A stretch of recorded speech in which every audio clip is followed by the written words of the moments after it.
This is Ashish Prakash and a very good morning to all of you. Today we start new topic, linear programming problems, LPP, in operation research or optimization techniques. When we discuss about LPP, first we think about which type of problems we will face here. I have taken a small problem as mentioned here. A company has two machines, G and H, and the company produces two types of products, A and B.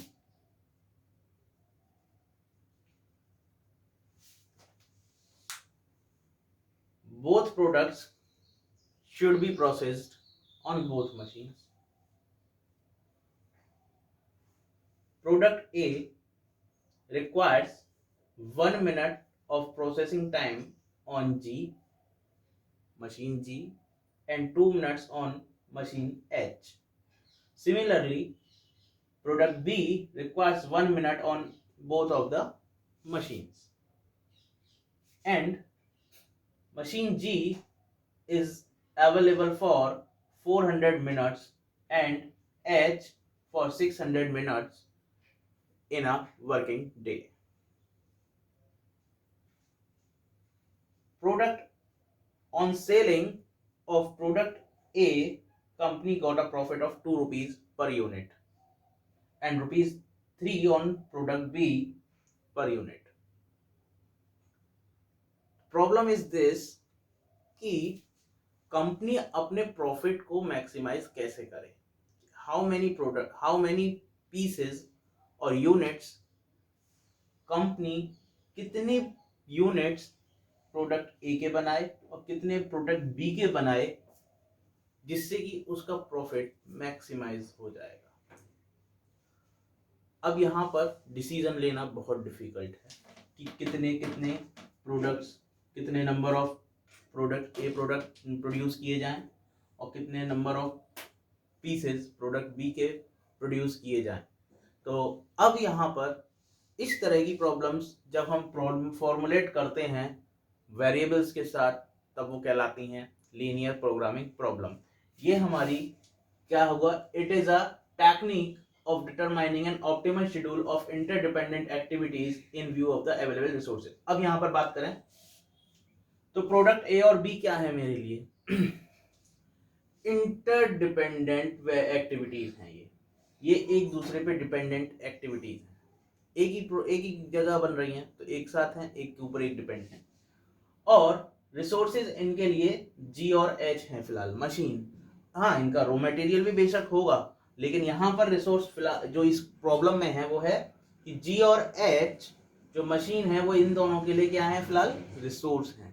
तो ये दोनों resources available हो रहे हैं इनके लिए for a limited time of period, और हर एक का प्रोसेसिंग टाइम अलग है.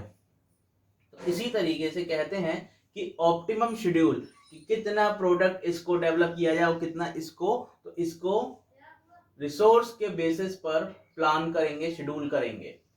और लीनियर प्रोग्रामिंग में हमारी जो प्रॉब्लम्स होती हैं वो लीनियर रहती हैं, रेखांकित रहती हैं. Now we are discussing linear programming problem. Now components of LPP. Components, जो लीनियर प्रोग्रामिंग प्रॉब्लम है उसके अंदर 3 कंपोनेंट होते हैं. पहला है decision variable, second the objective, and last one is the constants. अब बात करते हैं, इसको समझने के लिए पहले हम जो प्रॉब्लम समझ रहे थे उसको समझते हैं. हमने कहा था कि 2 प्रोडक्ट हैं ए और बी.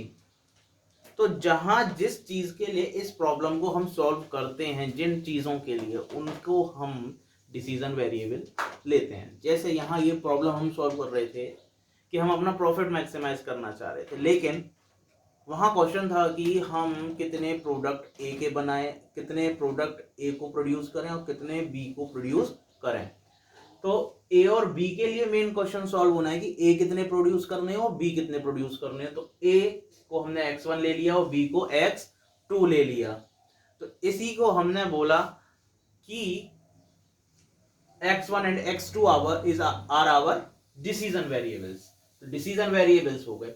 फिर अच्छा, डिसीजन वेरिएबल्स के लिए अगर डेफिनेशन बोले तो ये कहते हैं कि it refers to the activities that are competing one another, एक दूसरे को कंपीट कर रहे होते हैं, for sharing the resources available, जो रिसोर्सेज अवेलेबल हैं उनके लिए एक दूसरे से कंपीट कर रहे होते हैं। तो यहां पर ए और बी एक दूसरे से कंपीट कर रहे हैं अपने रिसोर्सेज को पाने के लिए, क्योंकि ए अगर मैं ज्यादा बनाऊंगा तो कहीं ना कहीं वो बी प्रोडक्ट का टाइम भी लेगा। इसी चीज को देखते हुए कहते हैं ये क्या होते हैं हमारे डिसीजन वेरिएबल्स। डिसीजन लेना है हमें, जिनके ऊपर डिसीजन लेना है, दैट इज डिसीजन वेरिएबल्स। अच्छा, ये हमेशा कंटिन्यूअस होने चाहिए, कंट्रोलेबल होना चाहिए, कंट्रोल करने लायक होने चाहिए, और तीसरी सबसे बड़ी चीज नॉन नेगेटिव होनी चाहिए। हम कहें कि ए के हम -10 प्रोड्यूस करेंगे तो कैसे कर लेंगे कि हमारे पास जो 10 है उन्हें भी प्रोड्यूस दोबारा कर सकते हैं? नहीं कर सकते। दैट इज नेगेटिव क्वांटिटी ये हो ही नहीं सकती। सेकंड पॉइंट आता है द ऑब्जेक्टिव। हमारा ऑब्जेक्टिव क्या है, गोल क्या है, टारगेट क्या है? हमारा टारगेट था अपने प्रॉफिट को मैक्सिमाइज करना। तो यहां से बनता है हमारा max z equals to 2x1 plus 3x2 के। हाँ, 2 रुपए का प्रोडक्ट x1 पे मिलता है, 3 रुपए का प्रॉफिट x2 पे मिलता है, और 2 रुपए का प्रॉफिट हमें x1 पर मिलता है और 3 रुपए का प्रॉफिट x2 पर मिलता है। This is the objective function. जो हमारा ऑब्जेक्टिव फंक्शन बना वो ये बना। तो हम ऑब्जेक्टिव को कैसे बोलते हैं? Have an objective which should be clearly identifiable and measurable in quantitative terms. It could be profit maximization और कॉस्ट और टाइम मिनिमाइजेशन। कभी भी प्रोडक्ट की प्रॉफिट को तो मैक्सिमाइज किया जाता है, लेकिन अगर कहा जाए कि उसकी जो कॉस्ट है, प्राइस है, उसको हमेशा कम से कम रखने की कोशिश की जाती है। उसको प्रोड्यूस करने में टाइम को कम से कम रखा जाता है। तो दिस इज कॉल्ड मैक्सिमाइजेशन और minimization of LPP. Next constants की बात आती है कि कॉन्स्टेंट क्या है। कॉन्स्टेंट्स बेसिकली वो कंडीशंस हैं, वो रेस्ट्रिक्शंस हैं जो अवेलेबल रिसोर्सेज हैं, रिसोर्सेज के ऊपर की कितने रिसोर्सेज हैं हमारे पास, कितनी क्या कंडीशन बन रही है, this is called constants. There are always certain limitation on the use of resources such as labour, space, raw material, money etcetera.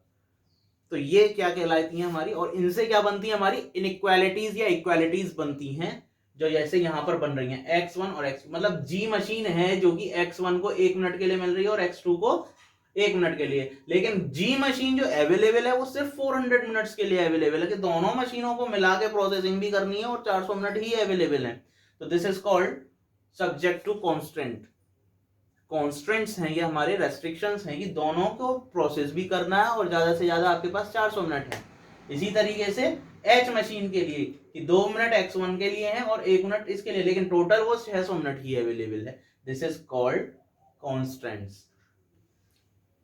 Formulation of linear programming problem. अब एलपीपी को हम मैथमेटिकल फॉर्मुलेशन कैसे करते हैं?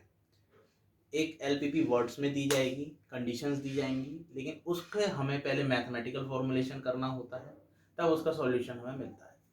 तब यहाँ पर कैसे फॉर्मुलेशन करनी है, इसके 5 स्टेप होते हैं। First step is the study the given situation to find the key decision to be made. मतलब आपको डिसीजन वेरिएबल्स क्रिएट करने हैं, आपको स्टडी करनी है प्रॉब्लम को और डिसीजन वेरिएबल्स को क्रिएट करना है, जैसे हमने वहां पर x1 और x2 लिए थे। Next, identify the variables involved and designate them as this. अगेन वही चीज है कि प्रॉब्लम को तो समझ लिया, लेकिन अब डिसीजन वेरिएबल्स भी डिसाइड कर लिए कि यहाँ पर ए और बी के लिए डिसीजन वेरिएबल बनना है, लेकिन अब उनको डेजिग्नेट करना है वेरिएबल से, that is x J.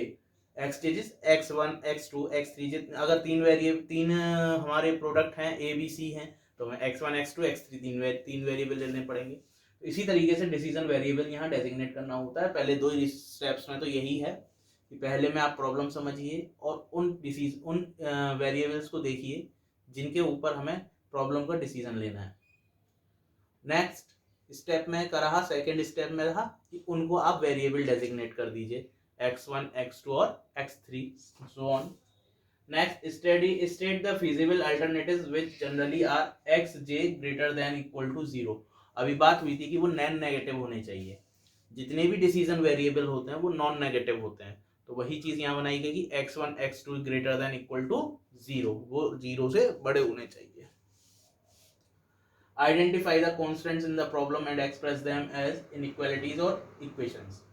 G और H मशीन्स थी, वो कितनी देर के लिए अवेलेबल थी, x1 को कितनी देर के लिए चाहिए, सॉरी a को कितनी देर के लिए चाहिए और b को कितनी देर के लिए चाहिए, तो वो ये कंडीशन थी हमारे साथ, कांस्टेंट था। अब उस कांस्टेंट के लिए हमें इक्वेशन बनानी है, इनइक्वालिटी बनानी है, तब हमने वहां पर बनाया था x1 plus x2 less than equal to 400, that is वो 400 मिनट के लिए अवेलेबल थी, g के लिए बनाई थी ये। ऐसी h के लिए 2x1 plus x2 less than equal to 600, तो ये थी हमारी कॉन्स्टेंट्स। तो फोर्थ स्टेप पर आकर हमने कॉन्स्टेंट्स क्रिएट किए। लास्ट स्टेप में वो कहता है ऑब्जेक्टिव फंक्शन बनाइए, जो वहां पर था हमारा max z equal to 2x1 plus x2 3x2, तो वो मैक्स जो था मैक्सिमाइजेशन करने के लिए ऑब्जेक्टिव फंक्शन था।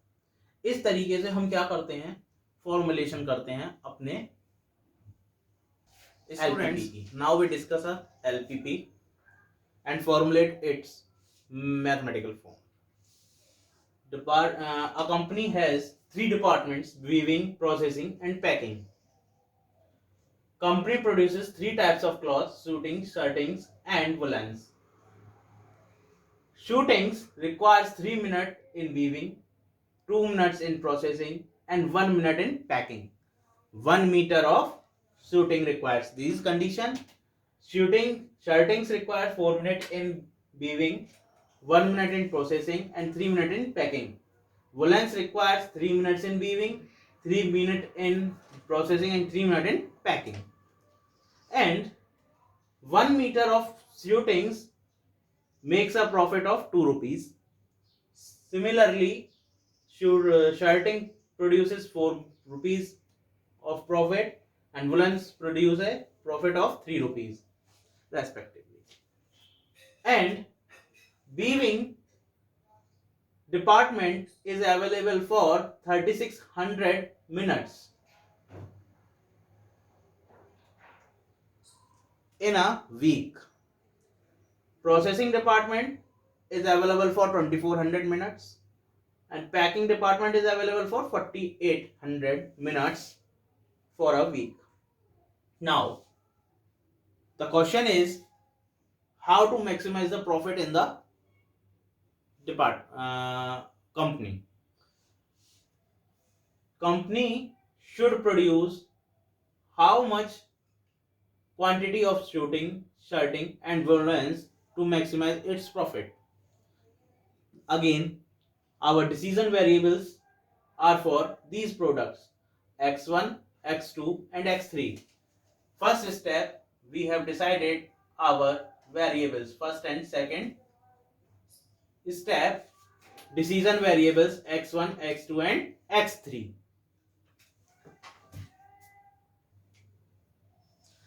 So x1, x2 and 3 are our decision variables। Now third step is to determine our constraints। Sorry, third step is that x1, x2, x3 should be greater than equals to 0, that is these are not non-negative। Next, create constant variables। तो इसके लिए weaving department को अगर देखते हैं तो 3x1 plus 4x2 plus 3x3 and less than equals to 3600 minutes। Next, 2x1 plus x2 plus 3x3 less than equal to 2400, x1 plus 3x2 plus 3x3 less than equal to 4800। Constants हैं, restrictions हैं, जो कि हमारे पास ये available resources जो हैं वो इस तरीके से अवेलेबल हैं डिपार्टमेंट्स। अब हमारे को last step maximize objective function को क्रिएट करना है। ऑब्जेक्टिव फंक्शन ये तो थे subject to constants and objective function that is maximize our profit. तो maximize profit MAX Z maximize profit equal Z equals to 2x1 plus 4x2 plus 3x3. Now our LPP is formulated in mathematical form. Now we will apply our different methods available in LPP. First, graphical method, simplex method, and many more. First of all, tomorrow we will discuss graphical method. That's all for today.